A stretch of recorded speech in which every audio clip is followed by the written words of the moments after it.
वीर बाबूराव शेडमाके की, वीर बाबूराव शेडमाके की। धन्यवाद। जे who fight against British rule in India. He was born in 1833 in the Gadchiroli region of Maharashtra. Baburao Shedmake belonged to the Gond tribal community. He raised this voice against injustice and exploitation of the British government with courage and determination.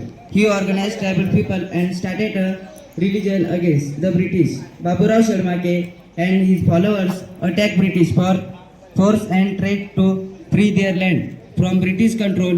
His brave resistance and courage among tribal communities.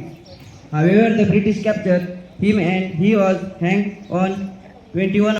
Even after his death, his sacrifice inspired many people to fight for Indian freedom. Krantivir Shedmake is remembered as a. Today I am going to speak about Veer Baburao Shedmake, a brave tribal freedom fighter of India. He was born on 12 March 1833 in Chandrapur district of Maharashtra. He belonged to the Gond tribal community and was known for his courage and love for the country. During the Great Revolt of 1857, Baburao Shedmake fought against the British rule. He united the tribal people and led a strong rebellion against the British. His bravery and leadership inspired many people to fight for freedom. The British government saw him as a big threat and finally captured him. He was hung on 21 October 1858 in Chandrapur. Even at a young age, he sacrificed his life for the freedom of our country. Veer Baburao Shedmake will always be remembered as a great hero and a symbol of courage and patriotism. Thank you.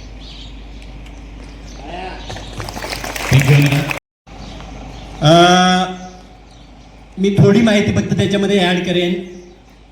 बघा, आपल्याला आदिवासी विकास विभागाकडून वह्या मिळतात, त्या वह्यांवरती वेगवेगळ्या प्रकारच्या आदिवासी क्रांतिकारकांनी क्रांतिरागिनी यांचे आपल्याला फोटो बघायला मिळतात।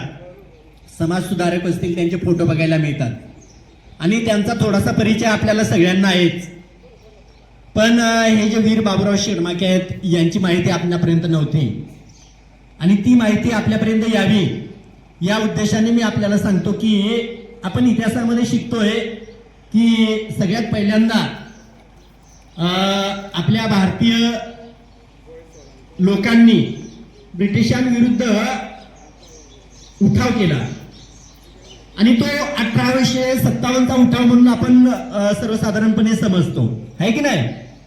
उठाव कशाविरुद्ध केला होता तर ब्रिटिशांची जी राजनीती होती, ब्रिटिशांचे जे कर होते किंवा ब्रिटिश ज्या ज्या ठिकाणी भारतीयांवरती अन्याय करत होते तो अन्याय मोडून काढायचा आणि ब्रिटिशांची सत्ता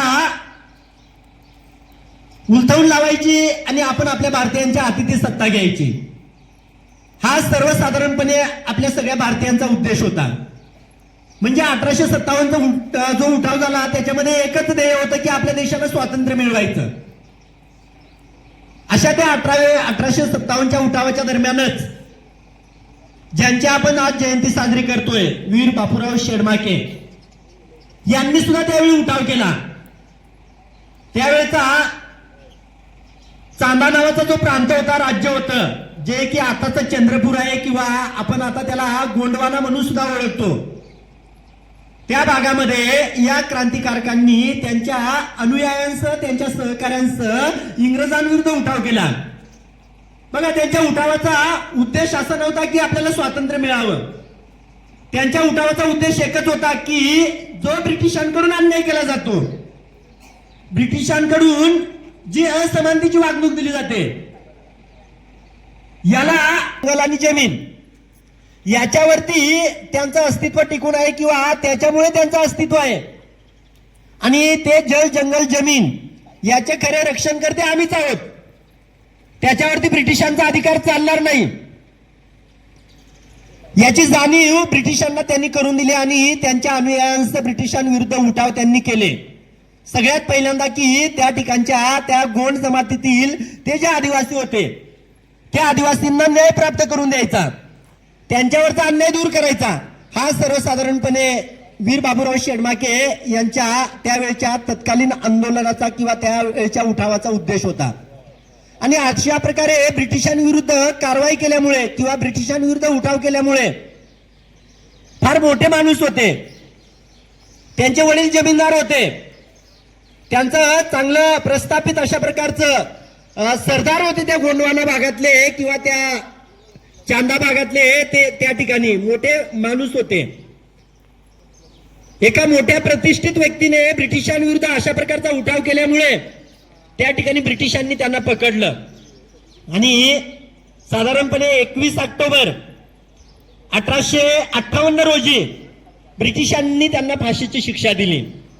म्हणजे बघा, आपल्या समाजासाठी आपल्या देशासाठी न्याय हक्क मिळवून देताना वीर बाबूराव शेडमाके हे हसत हसत त्या ठिकाणी फासावर गेले. ब्रिटिशांनी त्यांना अशा प्रकारची अमानुष शिक्षा केली आणि अशा अज्ञात क्रांतिकारकांचा जो लढा आहे, जो इतिहास आहे, त्यांनी दिलेलं जे बलिदान आहे ते बलिदान आपल्यापासून दूर राहू नये, आपल्याला त्याची जाणीव असावी म्हणून आपण त्यांची आज जयंती साजरी करत आहोत. बलिदान देणं ही वाटते तितकी सोपी गोष्ट नाहीये, आपण सहजपणे बोलू शकतो, पण हसत हसत त्या जुलमी अन्यायाविरुद्ध एखादा मोठा लढा उभा करणं आणि त्या लढ्यामध्ये स्वतःचं हुतात्मा देणं, स्वतःचं बलिदान देणं हे सर्वश्रेष्ठ दानांपेक्षा महान बलिदान आहे.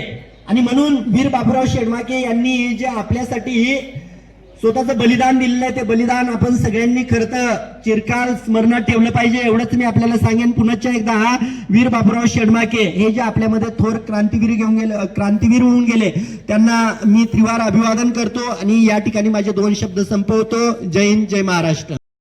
त्याचबरोबर उपस्थित सर्वच मान्यवर, आज 12 मार्च आपण थोर क्रांतिवीर जे 1857च्या उठावामध्ये खरे आपल्या देशासाठी आपल्या समाजासाठी कामी आले असे आदरणीय क्रांतिवीर बाबूराव शेडमाके यांची जयंती साजरी करत आहोत. विद्यार्थी मित्रांनो, इतिहासकारांनी कुठंतरी बाबूराव शेडमाके यांना वंचित ठेवलं असं म्हणायला हरकत नाही. आज जर आपण पाहिलं महाराष्ट्र MCRT असेल किंवा NCRT असेल, यांच्या पुस्तकामध्ये राणी दुर्गावती असेल, राघोजी मामा भांगरे असतील, त्यांच्या मामा भिला असेल, या सर्वांचा उल्लेख कुठेतरी होतो, परंतु बाबूराव शेडमाके यांचा उल्लेख कुठेतरी राहून गेला असं म्हणायला हरकत नाही. सर्वप्रथम तर सांगायचं म्हटलं तर बाबूराव शेडमाके हे लहानपणापासूनच एक थोर ध्येयवादी आदर्शवादी युवक होते. जमीनदार घराण्यामध्ये जन्म झाला. आई आंध्र प्रदेशमधील त्यावेळेस तेलंगणा राज्याची निर्मिती झालेली होती. असे बाबूराव शेडमाके लहानपणी असताना लॉर्ड डलहौसी यांनी रायपूर या ठिकाणी इंग्रजी शाळा सुरू केली होती. वडिलांना वाटलं आपला मुलगाही खूप हुशार आहे, त्याला कुठेतरी इंग्रजी शाळेमध्ये टाकावं आणि बाबूराव शेडमाके यांना रायपूर या ठिकाणी असणाऱ्या इंग्रजी शाळेमध्ये डलहौसींची शाळा होती. त्या काळामध्ये लॉर्ड डलहौसी हे गव्हर्नर जनरल होते, त्यांच्या शाळेमध्ये टाकण्यात आलं. बाबूराव शेडमाके त्या ठिकाणी गेले. त्यांच्याकडे असणारा नेतृत्व गुण या क्षमतेमुळे ते विद्यार्थ्यांना आपल्या परिसरातील युवकांना आकर्षित करू लागले आणि त्या शाळेतून रिटर्न पाठीमागे आल्यानंतर त्यांच्या असं लक्षात आलं की आपल्या देशावरती इंग्रजांचं राज्य आहे, या इंग्रजांच्या राज्यामध्ये खूप अनंत असा अत्याचार होऊ राहिला आहे. आपण मूल निवासी आणि या मूल निवासींनाच कुठेतरी वंचित ठेवलं जात आहे. याचा परिणाम असा झाला की त्यांनी ठरवलं, मामाच्या मुलीबरोबर लग्न झालं. लग्न झाल्यानंतर त्यांनी असं ठरवलं की आपल्या समाजाला कुठेतरी वर आणायचं असेल तर चंद्रपूर गडचिरोली या भागामध्ये जो चांदा भाग आहे या भागामधील गोंडवानी समाजातील त्यांनी युवकांना एकत्र केलं. सहसा युवक ब्रिटिश सरकारविरुद्ध आंदोलन करण्यासाठी तयार नव्हते, परंतु त्यांनी छत्रपती शिवाजी महाराजांचा गनिमी कावा अवलंबवला आणि 500 युवकांना एकत्र केलं. 500 युवकांना एकत्र करून इंग्रजी सरकारच्या सैन्यापुढे टिकावं लागणार नाही त्यांच्या लक्षात आलं. ज्याप्रमाणे शिवाजी महाराजांनी बहरजी नाईक सारखे गुप्तहेर नेमले, त्याप्रमाणे त्यांच्या गोंड समाजातील 3 लोकांना गुप्तहेर नेमलं. इंग्रजांची तंबूत माहिती ते मिळवत असत आणि तंबूत माहिती मिळवत असताना 1857च्या कालावधीमध्ये इंग्रज सरकारने लगान नावाचा कर शेतकऱ्यांकडून आदिवासी समाजाकडून वसूल करत होते. हा कर कुठेतरी थांबला पाहिजे, त्यासाठी त्यांनी विरोध करायला सुरुवात केली. आणि विरोध करत असताना इंग्रजी सैन्य ज्यावेळेस गडचिरोली चंद्रपूर ह्या भागामध्ये आलं, त्यावेळेस बाबुराव शेडमाके यांचं जे सैन्य होतं, ज्यांचे मावळे होते, 500 मावळ्यांना बरोबर घेऊन त्यांनी वेगवेगळ्या ठिकाणी त्या मावळ्यांचे 3 तुकड्या तयार केल्या आणि त्या तुकड्यांच्या माध्यमातून ते सदैव ब्रिटिश सरकारवरती हल्ले करत होते. हल्ले करत असताना ब्रिटिश सरकार जैरीस आलं होतं, पण कोणत्याही गोष्टीचा अंत हा फितुरीने होतो. आणि अशाच प्रकारचे फितुरीमध्ये 1858 मध्ये 57 मध्ये हा उठाव चालू होता. उठाव मोडीस काढण्यास इंग्रजांना यश आलं. इंग्रजांनी फितुरीने 1858 मध्ये या थोर क्रांतीवीरास पकडलं आणि चांदा या ठिकाणी असणारे जे जेल आहे, त्या जेलच्या समोर एक पिंपळाचं झाड होतं. त्या पिंपळाच्या झाडाखाली या थोर क्रांतीवीराला फाशी देण्यात आली आणि या थोर क्रांतीवीराचा बलिदान त्यांनी आपल्या समाजासाठी दिलं. यातून आपल्याला एकच साध्य शोधायचं आहे का ज्या काही लोकांनी, ज्या क्रांतीवीरांनी आपल्यासाठी बलिदान दिलं, त्यांनी त्यावेळेस बलिदान दिलं म्हणून आपण आजही ताटमानाने या ठिकाणी स्वाभिमानाने आपला धर्म असेल, आपला जात असेल किंवा आपली कोणतीही गोष्ट असेल, आपण ताटमानाने जगतोय. त्यांचा कुठेतरी स्वाभिमान, त्यांचे कुठेतरी आदर्श गुण आपल्यामध्येही रुजले पाहिजे. त्यासाठी आपण अशा प्रकारच्या जयंत्या साजऱ्या करत असतो. असे या थोर स्वातंत्र्य सेनानी क्रांतीवीर बाबुराव पेलोस्तू शेडमाके यांना आदरांजली वाहतो आणि माझे 2 शब्द संपवतो. जय हिंद, जय भारत, धन्यवाद. त्यांचे जोडीदार होते, त्यांच्याशी जेव्हा त्यांची चर्चा झाली, त्याच्यापैकी एकाने सगळी माहिती, इतरभूत माहिती जी पण त्यांची होती लढ्याची, ती इंग्रज सरकारला दिली आणि त्या मित्राने त्यांचा घात करून त्यांना पकडवलं गेलं आणि शेवटी त्यांना फाशी शिक्षा दिली. असे त्यांच्या आयुष्यात घडले. त्यानंतर ते शेवटपर्यंत एकच सांगत होते की तुम्ही सदैव अन्यायाविरुद्ध लढत राहा, लढाल तर नक्कीच तुम्हाला विजय मिळेल. आणि ते हे शेवटी शब्द सांगता सांगता शेवटी त्यांनी वीरमरण पत्करलं. त्यानंतर मी आरे बागुल सरांना विनंती करतो की त्यांनी सुद्धा या आजच्या दिनानिमित्ताने 2 शब्द सांगावेत. आरे बागुल सर. या व्यासपीठावर उपस्थित माझे सर्व सहकारी, आजच्या कार्यक्रमाचे अध्यक्ष आपले मुख्याध्यापक मान्य श्री R.D. साबळे सर, तसेच विद्यार्थी मित्रांनो, बघा आतापर्यंत आपण बऱ्याच जयंत्या, पुण्यतिथ्या, इतर कार्यक्रम साजरे करत आलो. हे कार्यक्रम साजरे करण्यामागचा उद्देश एकच आहे की अशा या शूर हुतात्म्यांचं, शूरवीरांचं गुण आपल्यामध्ये उतरावे आणि यांची आठवण राहावी, याच्यासाठीच हे कार्यक्रम या ठिकाणी आपण शालेय स्तरावर राबवत आहे, जेणेकरून आपला विद्यार्थी हा पुढे जाऊन आपल्या देशासाठी योगदान देऊ शकेल. हेच एक महत्वाचा उद्देश ठेवून या ठिकाणी शालेय स्तरावर हे कार्यक्रम आयोजित केले जातात. आज 12 मार्च 2026 आजच्याच दिवशी चंद्रपूर जिल्ह्यामध्ये बाबुराव शेडमाके नावाचं एक सुपुत्र, भारतीय सुपुत्र या ठिकाणी जन्माला आले. 1833 मध्ये 12 मार्च 1833 मध्ये त्यांचा जन्म झाला. लहानपणापासूनच हुशार, बुद्धिमान असणारे बाबुराव शेडमाके हे तरुण वयात देखील तेवढे तेजस्वी होते. सरांनी सांगितले की राजघराण्यामध्ये त्यांचा जन्म झाला. जमीनदार असणारे त्यांचे वडील, त्या घराण्यामध्ये त्यांचा जन्म झाला. आणि त्या काळी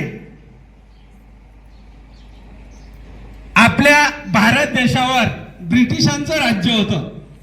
ब्रिटिशांनी या ठिकाणी व्यापाराला येऊन भारताचे, या हिंदुस्थानाचे एक एक प्रांत गिळंकृत करून त्या ठिकाणी सत्ता मिळवली. आपण 8वीच्या पुस्तकामध्ये 1857चा उठाव बघितलाय, तो इतिहास अभ्यासलाय, कशा पद्धतीने भारताचा एक एक प्रदेश त्यांनी त्या ठिकाणी काबीज केला. वास्को दी गामाला सापडलं आपला भारत आणि मग तदनंतर व्यापार करायला सुरुवात झाली.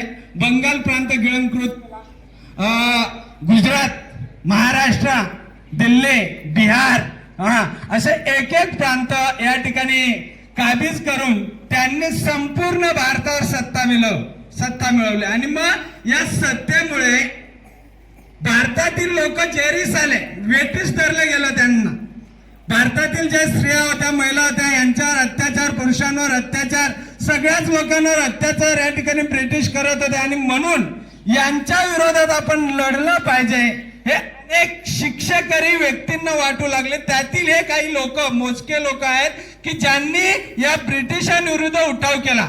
सगळ्यांना माहित आहेच, 1857चा उठाव हा संपूर्ण भारतभर झाला, कुठंच नाही असा. आपल्या भागात देखील बऱ्याचदा मी 9 ऑगस्ट क्रांती दिनाच्या दिवशी देखील सांगितलं होतं की आपल्या चेनकापूर भागामध्ये, ह्या भागामध्ये देखील ब्रिटिशांविरुद्ध आपल्या ठिकाणी देखील काय झालेला होता, उठाव झालेला होता. त्यांच्या विरोधात या ठिकाणी देखील लढाई लढली गेली. आपलं चनकापूरचं जे धरण आहे, त्या धरणाच्या बाजूला जे डोंगर आहे, या डोंगरावर आपले जे क्रांतिकारक होते, हे क्रांतिकारक त्या ठिकाणी लपून होते आणि त्याच्या शेजारीच असणारे जे त्यांचं कार्यालय होतं ब्रिटिश सरकारचं, तिथं राहणारे जे काही अधिकारी होते, यांच्यावर या ठिकाणी आपल्या लोकांनी हल्ला केला आणि त्यांना सळो की पळो करून सोडलं.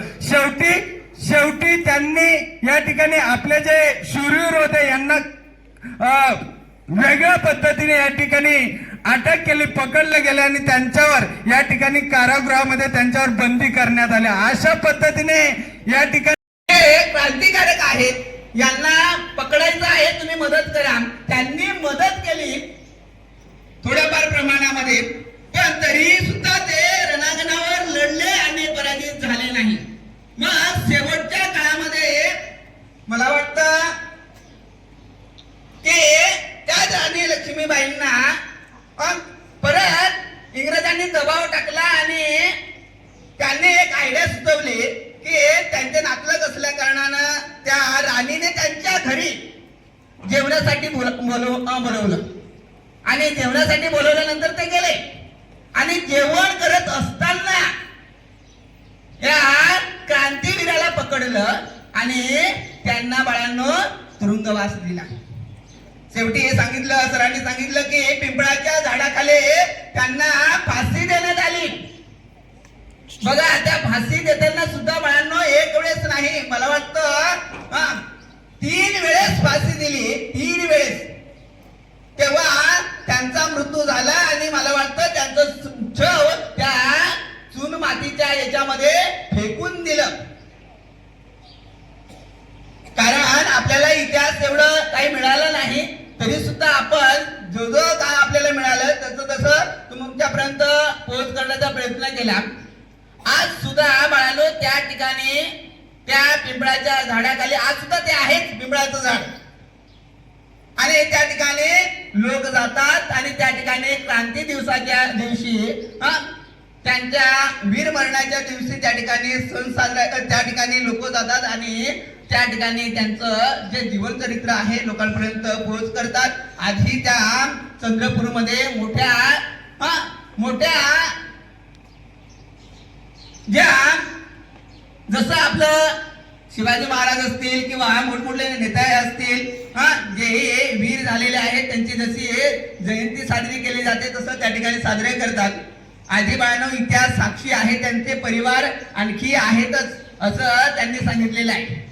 म्हणून आपण सुद्धा बाळांनो जर यांची पुरेपूर माहिती घ्यायची असेल तर आपण निश्चितच कुठे गेलं पाहिजे, चंद्रपूरला गेलं पाहिजे. बरोबर आहे का नाही? म्हणजे निश्चितच चंद्रपूरला जाऊ तर अनेक जे किल्ले आहेत बाळांनो, त्या ठिकाणचे राजे सुद्धा दिलेले आहेत, बरेचसे राजे दिलेले आहेत. या आदिवासी म्हणजे गोंड समाजातले जे राजे होऊन गेलेले आहेत बाळांनो, ते राजे पूर्ण त्या ठिकाणी दिलेले आहेत. आता हे जसं आपण किल्ले बघतो ना आपल्या महाराष्ट्रामध्ये, बरोबर आहे ना, आपल्या जिल्ह्यामध्ये बघतो, तसंच या ठिकाणी सुद्धा चंद्रपूरमध्ये